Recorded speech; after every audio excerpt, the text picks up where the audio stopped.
1:16 हो रहे थे जब विशाल ने अपने ट्रक की अराई ट्रक का इंजन स्टार्ट किया और भारी स्टीयरिंग को कसकर पकड़ लिया।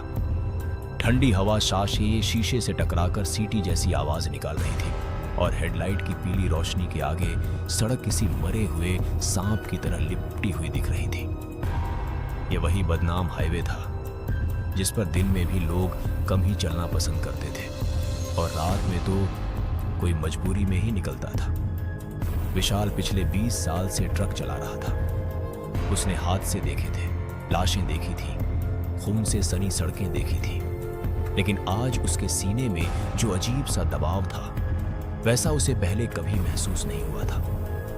रेडियो पर बजता गाना अचानक अपने आप बंद हो गया और केबिन के अंदर सन्नाटा इतना गहरा हो गया कि उसे अपने दिल की धड़कन कानों में गूंजती सुनाई देने लगी। उसने रेडियो को दोबारा ऑन करने की कोशिश की, लेकिन नॉब घुमाने पर भी सिर्फ खरखराहट की आवाज आई। विशाल ने बड़बड़ाते हुए कहा कि आज मशीनें भी साथ नहीं दे रही और ट्रक आगे बढ़ाता रहा।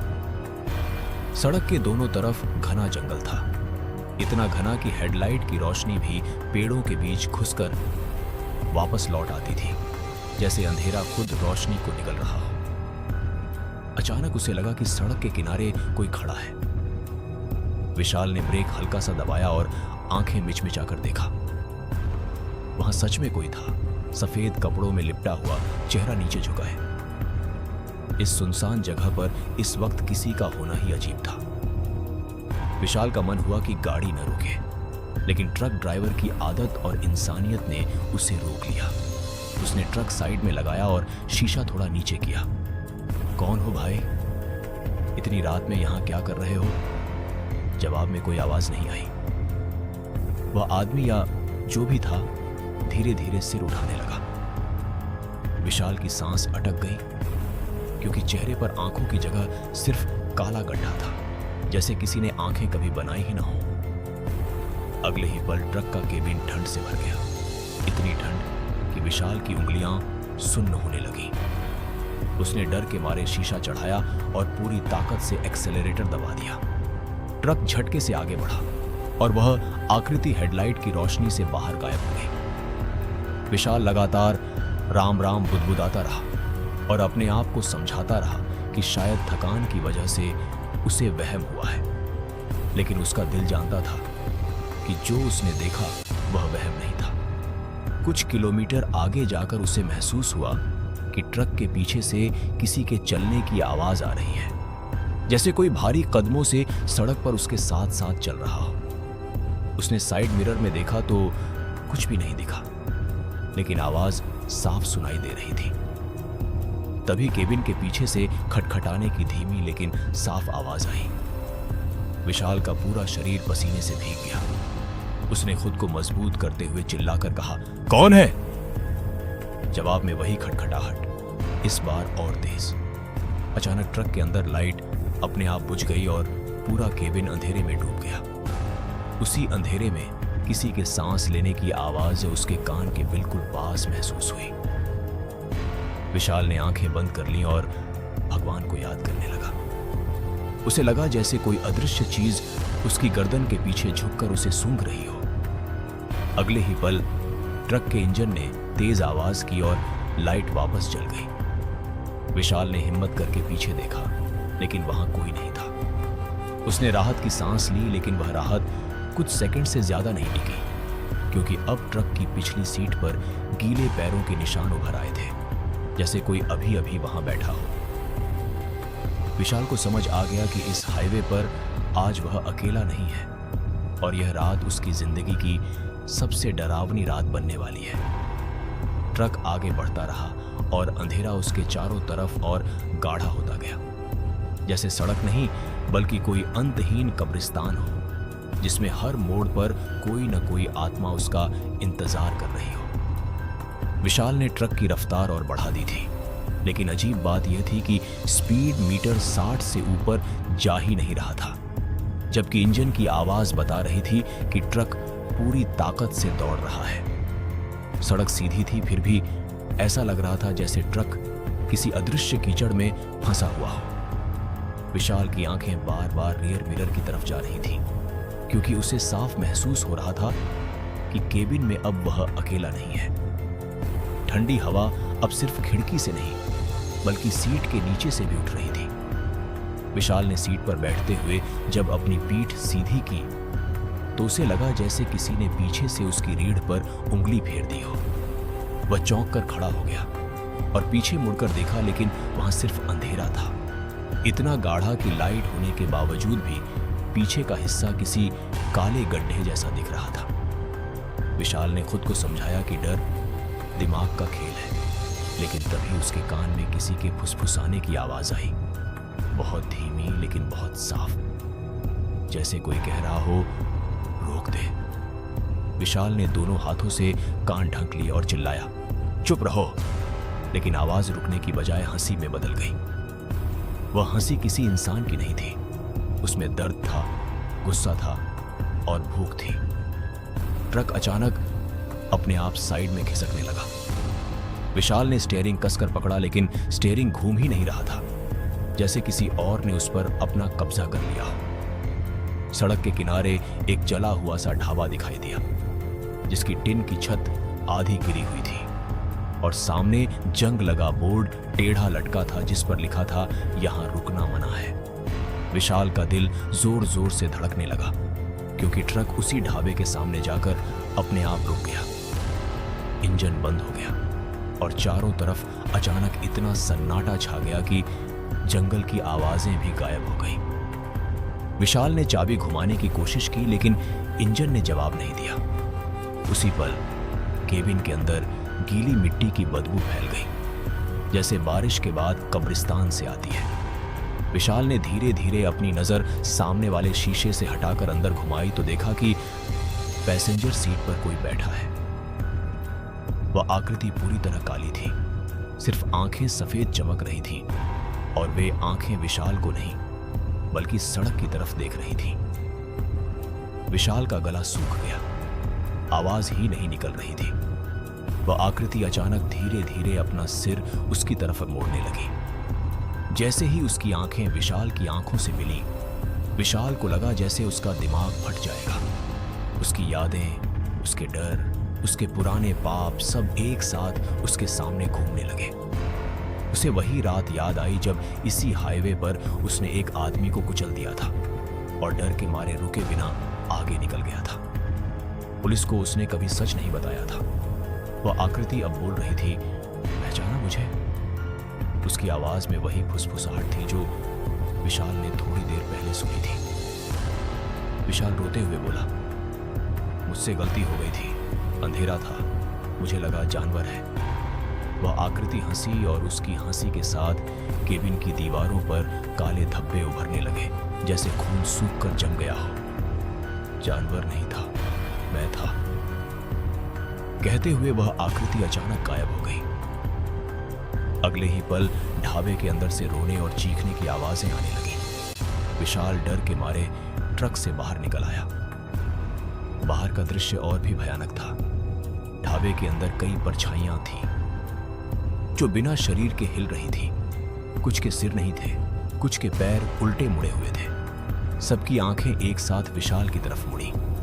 उसने भागकर ट्रक में वापस घुसने की कोशिश की, लेकिन दरवाजा अंदर से बंद था। ट्रक के अंदर से वही आवाज आई, अब कहां जाओगे?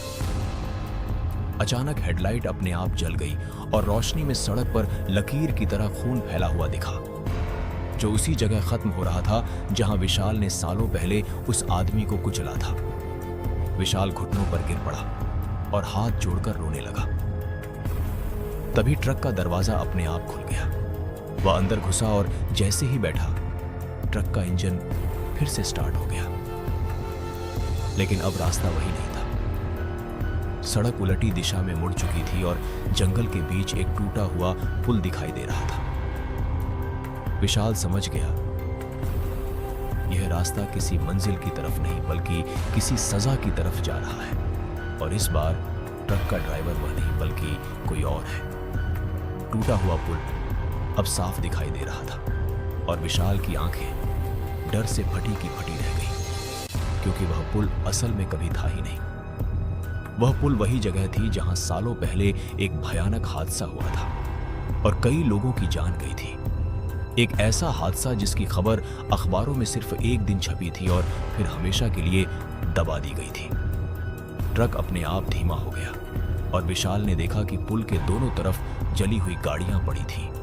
कुछ ट्रक, कुछ बसें और कुछ बाइकें सब बुरी तरह टूटी हुई, जैसे किसी अदृश्य ताकत ने उन्हें एक साथ कुचल दिया हो। हवा में जलने की बदबू थी और कानों में दूर दूर से चीखों की गूंज आ रही थी।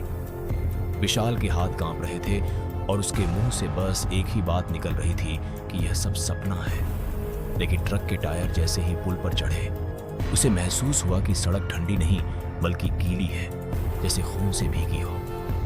पुल के बीचों बीच पहुंचते ही ट्रक अचानक रुक गया और चारों तरफ कोहरा फैल गया। इतना घना कोहरा कि आगे पीछे कुछ भी दिखाई नहीं दे रहा था। तभी कोहरे के अंदर से एक एक करके लोग निकलने लगे। वे लोग नहीं बल्कि लाशें थीं, जिनके शरीर टेढ़े मेढ़े थे, चेहरे जले हुए थे और आंखें खाली थीं। वे सब चुपचाप ट्रक की तरफ बढ़ रहे थे। विशाल चीख पड़ा और चाबी घुमाने लगा, लेकिन इंजन फिर से बंद हो गया। उसी पल केबिन के अंदर वही काली आकृति उभरी जिसने ढाबे पर उससे बात की थी। इस बार उसका चेहरा साफ था, वही आदमी जिसे विशाल ने कुचला था, वही टूटा हुआ चेहरा, वही डर से भरी आंखें। उसने कहा, तू भागा था, हम सब वहीं रह गए। विशाल रोते हुए बोला कि उससे गलती हो गई थी, वह डर गया था, उसने किसी को नहीं बताया। आदमी ने धीरे से हंसते हुए कहा, डर तो अब शुरू हुआ है। बाहर लाशें ट्रक को घेर चुकी थी और उनके हाथ ट्रक की बॉडी पर रेंग रहे थे। हर स्पर्श के साथ धातु काली पड़ती जा रही थी। विशाल को अचानक एहसास हुआ कि ट्रक के अंदर तापमान गिरता जा रहा है और उसकी सांसें धुएं में बदलने लगी हैं। उसी समय रेडियो अपने आप चालू हो गया और उसमें वही न्यूज़ चल रही थी जो सालों पहले उस हादसे के बाद चली थी। एंकर की आवाज कह रही थी कि कई लोग मारे गए, ड्राइवर फरार है। वह आवाज बार बार दोहराई जा रही थी और हर बार शब्द और भारी होते जा रहे थे। बाहर खड़ी लाशें अब बोलने लगी थीं, सब एक साथ। उनकी आवाजें मिलकर एक डरावना शोर बना रही थी। हम घर नहीं पहुंचे, हमारी सजा अधूरी है। विशाल अपने सिर को पकड़कर चिल्लाने लगा कि वह सब स्वीकार करता है, वह पुलिस के पास जाएगा, वह सब बताएगा। तभी अचानक ट्रक का दरवाजा खुल गया और एक बच्ची अंदर आकर खड़ी हो गई। उसका आधा शरीर जला हुआ था और आंखों से काला पानी टपक रहा था। उसने मासूम आवाज में पूछा, अंकल, आपने गाड़ी क्यों नहीं रोकी? यह सुनते ही विशाल का दिल टूट गया। वह घुटनों के बल गिर पड़ा और फूट फूट कर रोने लगा। बच्ची मुस्कुराई, लेकिन उसकी मुस्कान में मासूमियत नहीं बल्कि मौत थी। उसने कहा, अब आप भी हमारे साथ चलोगे। तभी पुल के नीचे से तेज आवाज आई और पूरा पुल हिलने लगा। लाशें एक एक करके कोहरे में गायब होने लगी और ट्रक अपने आप आगे बढ़ने लगा। विशाल ने देखा कि पुल के उस पार सड़क बिल्कुल अलग थी। वहां न जंगल था न आसमान, बस एक लंबा अंधेरा रास्ता था जिसके दोनों तरफ जलती हुई लाल रोशनी थी। ट्रक उस रास्ते पर उतर चुका था और विशाल समझ गया था कि वह अब किसी आम सड़क पर नहीं बल्कि मृतकों की दुनिया की राह पर चल रहा है। उसके पीछे से दरवाजा बंद होने की आवाज आई और वही आवाज फिर गूंजी, अभी खत्म नहीं हुआ है। ट्रक अब उस अजीब रास्ते पर चल रहा था जहां न दिन था न रात, बस लाल लाल रोशनी और चारों तरफ फैलता हुआ अंधेरा था। विशाल को लग रहा था जैसे समय रुक गया हो।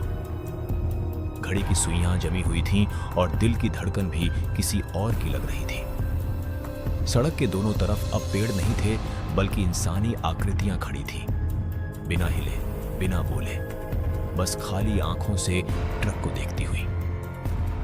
जैसे जैसे ट्रक आगे बढ़ता वे आकृतियां पीछे छूट जाती, लेकिन उनकी नजरें विशाल की पीठ में गड़ी रहती। अचानक ट्रक एक विशाल मैदान में आकर रुक गया।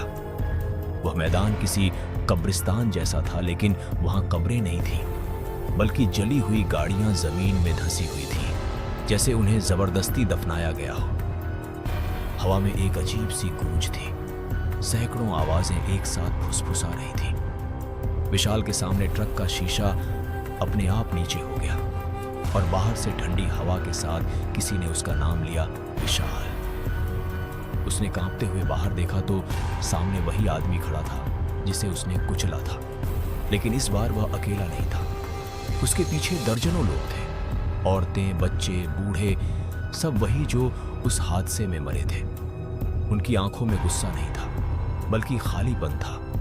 वह आदमी आगे आया और बोला, यह हमारी मंजिल है, जहां हम हर रात लौटते हैं। विशाल ने डरते हुए पूछा, मुझे क्यों लाए हो यहां?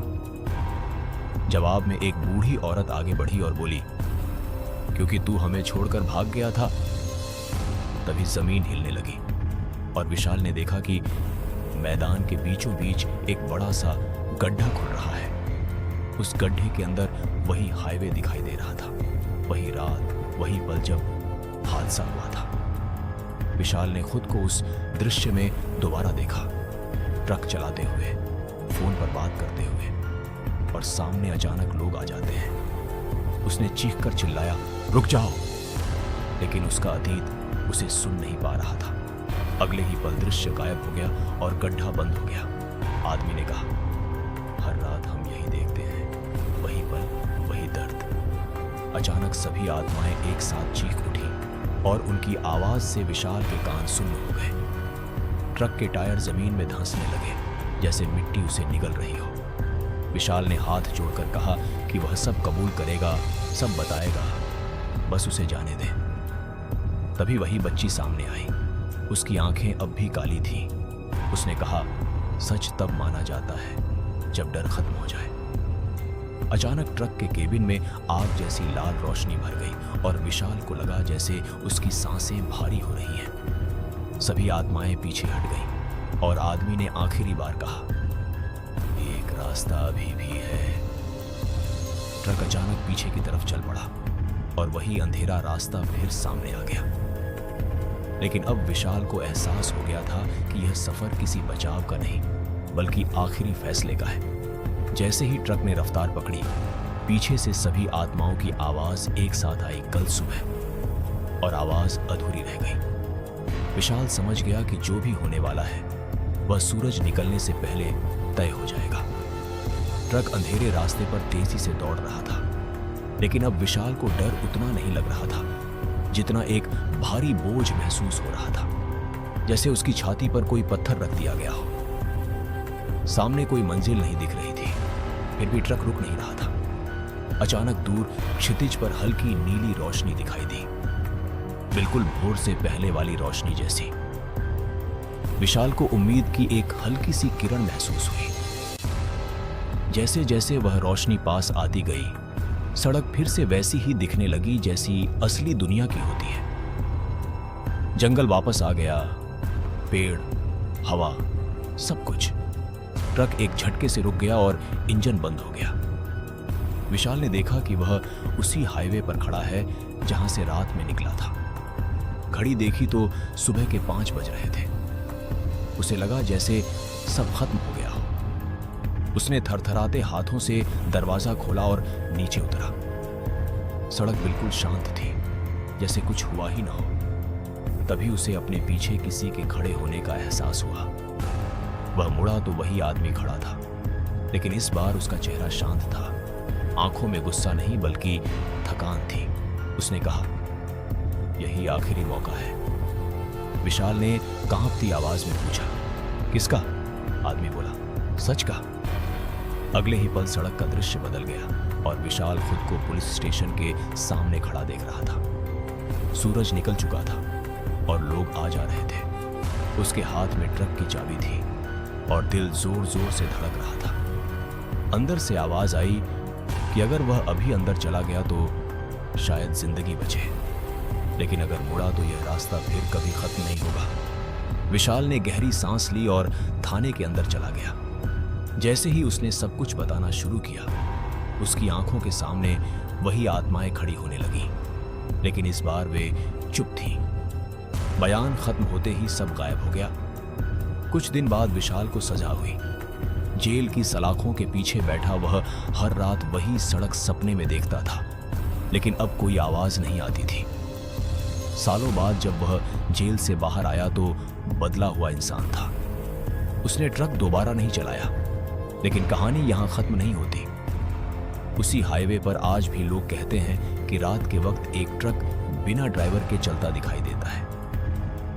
हेडलाइट जलती हैं, इंजन की आवाज आती है, लेकिन केबिन खाली होता है। कुछ कहते हैं कि वह ट्रक उन आत्माओं को उनके घर छोड़ने निकलता है